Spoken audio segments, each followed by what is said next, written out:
AmuCast. O AmuCast é um podcast sobre a medicina legal e perícias médicas e as suas importâncias para a justiça e a sociedade. Um produto com o apoio da Associação dos Médicos Legistas do Estado de São Paulo, da Faculdade de Medicina e da Escola de Comunicação da UNOeste. Olá, ouvinte que nos acompanha neste episódio. Você é a razão deste trabalho. Estamos muito felizes com a sua audiência. O Projeto AMU, a Medicina Legal e a Universidade reúne sempre grandes nomes e importantes temas. Hoje temos a alegria de apresentar o Dr. Malthus Fonseca Galvão. E Dr. Malthus, que alegria tê-lo conosco hoje. A alegria é sempre nossa, estar sempre com pessoas que gostam tanto de medicina legal como você, Rita. A satisfação muito grande poder conversar. Dr. Malthus, fale um pouquinho sobre você, por favor, para se apresentar ao ouvinte que está nos ouvindo. Ah, sim, eu sou natural de Uberaba, mas eu vim para Brasília aos 10 anos, isso já tem muito tempo, né? E eu comecei a minha vida acadêmica fazendo conjuntamente odontologia e matemática, não é? E eu sempre gostei muito de dar aulas, e antes de formar em odontologia, eu já era professor de matemática. Também dava aula de física, e aí eu me formei em odontologia, eu fui professor da rede pública de ensino, né, aqui de Brasília. Aí quando eu me formei em odontologia, eu estava muito ligado a projetos de pesquisa e era na área de cirurgia experimental. E aí eu fui despertado para a medicina e pensei, puxa, vou fazer medicina. E já praticamente formei num semestre e no outro passei no vestibular e comecei a fazer então medicina também na Universidade de Brasília. E aí as coisas acontecem, porque eu fui trabalhar no Hospital Regional de Taguatinga como dentista e tinha um colega, o saudoso Dr. Eduardo Reis, que me pediu, falou, Malthus, vai lá no IML para dar uma olhadinha na dentição de uma ossada que nós precisamos fazer a identificação. Eu fui como cortesia, sem compromisso nenhum, e fiz a minha primeira identificação, Rita. E aí, semanas se passaram e teve mais um caso, e depois mais um caso, até que naquela época o Eduardo Reis, ele conseguiu para mim um FAS, Função de Assessoramento Superior, que era um cargo de livre nomeação, e aí eu passei de 93 a 96 fazendo esse trabalho quando o cargo foi extinto. E então eu fui requisitado da Secretaria de Saúde para a Secretaria de Segurança Pública para continuar desenvolvendo esse trabalho, um trabalho muito pioneiro, que a gente era sozinho e não tinha ninguém. Então eu tinha que imaginar como seria e as coisas foram dando certo, né? E aí eu fiquei até 1999, quando eu fui convidado para compor e ajudar a montagem da Promotoria de Justiça Criminal de Defesa dos Usuários de Serviço de Saúde, a Promotoria do Erro Médico. E aí, quando eu fui trabalhar na promotoria, eu notei a importância do direito, aí eu resolvi fazer direito, né, para... Puxa vida, então você é médico, advogado, odontólogo, matemático, físico... Esqueci algo? Não, físico, eu adoro física, né? Então aí eu já estava fazendo mestrado na Unicamp em odontologia legal, e aí eu comecei, ainda fazendo curso de direito, eu consegui concluir o meu doutorado aqui na Universidade de Brasília, e foi muito importante isso tudo. Agradeço muito ao meu professor Albino, né? Foi meu orientador, porque aí eu tive condições de fazer o concurso para ser efetivo, né? Porque eu era professor substituto, voluntário já, de medicina legal. Eu já dei aula de biofísica em faculdade, muito tempo também. E aí então eu tive a honra de ser aprovado no concurso de medicina legal. E Dr. aí as Maltos, coisas... nós só temos 10 minutos de entrevista. Olha, e eu tenho tanta pergunta para te fazer. Pronto, como é ótimo te ouvir. Então pergunte para a gente poder esclarecer.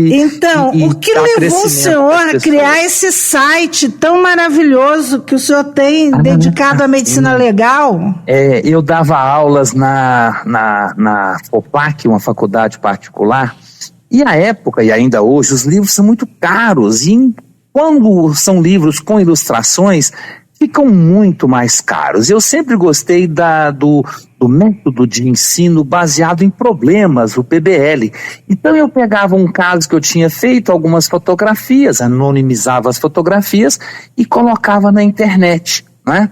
Para que os alunos pudessem acessar, e aí tinha os textos também. E a coisa foi crescendo, e hoje nós temos praticamente 29 anos, né, esse site no ar, e com uma característica, professora Rita: o site é totalmente aberto, é disponível, não é? Então, eu já ia entrar com a segunda pergunta aí. Quais são os principais conteúdos e recursos que os visitantes podem encontrar no seu site? Olha, o que mais se destaca é a quantidade de imagens. Nós temos mais de 12 mil imagens e elas são separadas por assuntos e por casos. Então, por exemplo, isso é muito interessante. Você está estudando projetis de arma de fogo, lesões. Então você tem lá as entradas. Mas se você quiser, você pode ver o caso completo daquilo que é uma entrada. E às vezes também tem uma saída. Então ele tem um cruzamento de indexação que é muito interessante. O nosso site ele conta com mais de 1000 capítulos, não é? Além dessa parte de imagens, ele tem muitos textos. Então, por exemplo, as legislações que são do nosso interesse, a gente faz o recorte da parte que interessa, né? E coloca de uma forma bem didática para que o aluno possa... o aluno e qualquer pessoa interessada, né, possa acessar. E o sucesso é muito grande. E a gente, outra coisa importante, que a gente não tem conflito de interesse nenhum, né? A gente não tem um patrocinador que possa querer que a gente tenha alguma pauta. Então essa é a ideia. E o nosso acesso, ele é principalmente no Brasil, mas ele é no mundo inteiro também. A gente tem mais ou menos 1 milhão de visualizações por mês. É uma coisa muito bacana. A gente recentemente, isso eu falo já tem praticamente 2 anos, né? A gente mudou toda a estrutura do banco de dados e agora a gente tem um aliado para fazer novos programas, porque, por exemplo, cálculo de estatura, você tem os ossos onde você clica e arrasta, tudo está sendo produzido com inteligência artificial, a programação. E a gente também tem um cuidado, professora Rita, de colocar acessível para celulares. A metade do nosso acesso é via celulares e tablets. E aí a gente tem que ter esse cuidado, né? Eu, por exemplo, eu programo no computador, mas depois de programado eu testo sempre nos dispositivos móveis, né? E quando eu vou dar aula, eu tenho muito orgulho de dizer isso. Eu não levo um PowerPoint para a sala de aula. Eu saio navegando pelo site, né? E os alunos, eles têm a aula, todos os passos que eu segui ficam gravados, assim como o aluno que sai navegando, aí ele tem a conexão, ele se identifica, todo o histórico dele fica gravado também. Tem uma parte de questões verdadeiro ou falso, múltipla escolha, e uma outra coisa muito interessante que a gente vem implementando é a gamificação. Então essa nova geração gosta muito de games, né? A gente faz tipo uma Olimpíada, na verdade é uma Olimpíada de verdade, parecida com a que aconteceu aí em Presidente Prudente, só que é totalmente online, né? Onde o aluno ele se sente... Nós temos o laboratório aqui, fizemos a Olimpíada Brasileira de Medicina Legal aqui no Oeste. Sim, mas a UNOeste tem um recurso digital, está muito desenvolvida, tem coisas maravilhosas aí na UNOeste. É diferente, né? Porque no nosso caso é via computador. Então o aluno ele vai marcando ponto, ele vai ganhando medalhas, vai ganhando troféus. Isso estimula muito, né, o aluno a participar e ele acaba aprendendo sem querer, né? Que assim, aprender sem dor. né? Então a gente tem que ter metodologias para despertar o interesse do aluno. Então o aluno fica muito interessado, e é interessante também que quando acaba o semestre, professor, eu vou poder continuar? É claro que vai poder continuar, né? Essa parte dos jogos e das questões, é preciso ter um cadastro no site. Mas todo o conteúdo, não existe conteúdo restrito. Não é? Você então, tem percebido, por exemplo, o uso desse site por não médicos ou não acadêmicos de medicina, outros profissionais, advogados? Sim. Por exemplo, na Universidade de Brasília, eu dou aula na medicina, na odonto e no direito, né? Então, muitos advogados acessam também para tirarem dúvidas, né? Então, o site é muito antigo, então, nos mecanismos de busca, apesar da gente não pagar, não tem um nome próprio, né? E outra coisa importante que eu gostaria de ressaltar, esse site, ele foi objeto da minha tese de doutorado, né, que é o Sistema de Apoio ao Ensino da Medicina Legal. E é tão legal, professora Rita, quando a gente vai num congresso, aí vem um perito legista e fala assim: poxa, você que é o Maltos, eu já usei o seu site, eu uso desde a época que eu estava estudando para fazer o concurso. Você sabe que você já está falando a minha pauta, porque eu já estou com uma outra pergunta para te fazer e já finalizar nossa entrevista, porque nós só temos, como eu falei, 10 minutos e o tempo voa, né? Você acredita que esse formato digital pode ajudar a desmistificar a medicina legal para o público leigo também?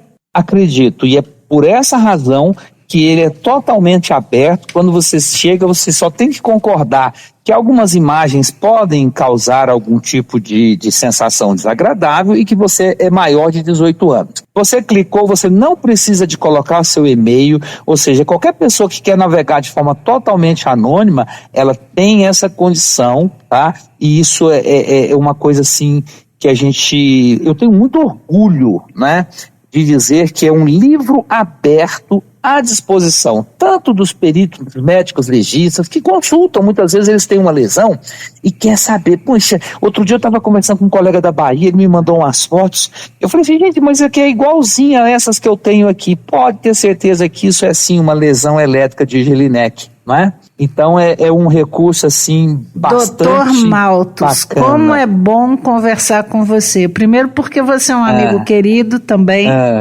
E tê-lo conosco nesse episódio. Eu quero até saber o seguinte, né? Você já tem a data para o nosso próximo congresso, que vai ser internacional aí em Presidente Prudente? Não, estamos trabalhando nisso. Vamos pensar juntos e vamos construir sim.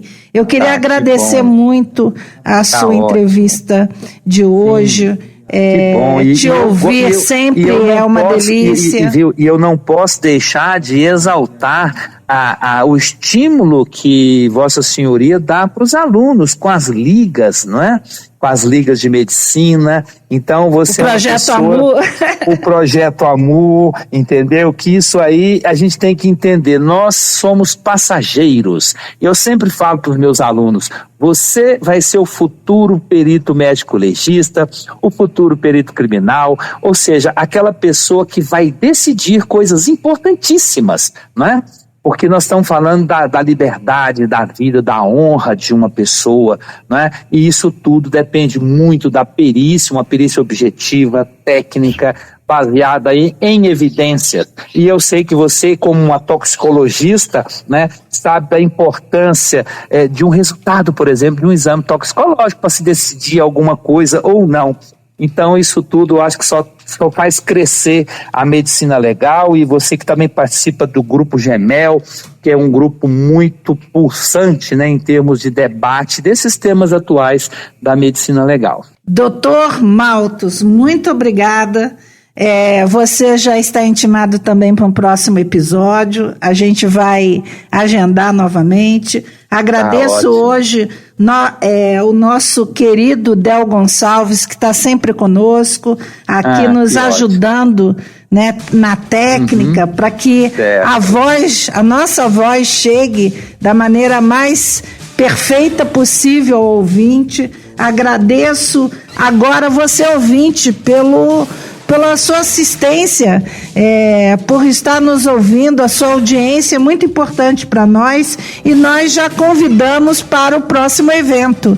Esteja conosco, dê um like, se inscreva no nosso canal e nos acompanhe. Muito obrigado, doutor Malcos. Eu que agradeço, professora Rita Iga. Um abraço a todos os paulistanos, os prudentinos e a todos que nos assistem. Muito obrigada. Um abraço, tchau, tchau. AmuCast. O AmuCast é um podcast sobre a medicina legal e perícias médicas e as suas importâncias para a justiça e a sociedade. Um produto com o apoio da Associação dos Médicos Legistas do Estado de São Paulo, da Faculdade de Medicina e da Escola de Comunicação da UNOeste.